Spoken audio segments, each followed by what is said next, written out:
I've been working with the College Planning Center since I was a freshman. They did an amazing job getting to know me personally, so they knew exactly how to help me with my college applications, my college essays, studying for my SAT, and even helping me build my resume for me to now go to the University of South Carolina. With Mr. Rob, he helped me whenever I needed to.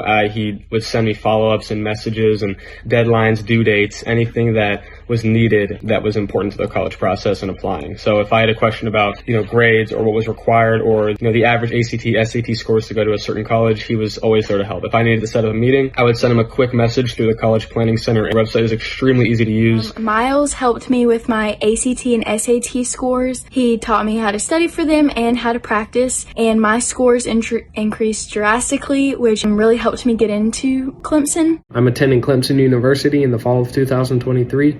I'm speaking as a huge advocate of the College Planning Center's methods because it allowed a person like me to walk into the world of applications without any stress. All of the mentors I worked with helped ease the pain of the admissions process by clearing a path that was perfectly suited for me and providing me with resources that improved my areas of weakness. With senior year came a lot of stress and anxiety about applying for college, but through College Planning Center, they were able to provide me the tools that I needed, not only to reduce the stress of myself, but of my parents. And with their help, I was able to get into my dream school. The test counseling really helped me not only start off with a base good score, but improve my scores after. And I was able to get a very high score for standardized testing thanks to them. So helping me with my writing, I loved how they took my ideas and tried to help me reformat them into a college essay that really reflected me and what I wanted to represent going into this process. So you should choose College Planning Center.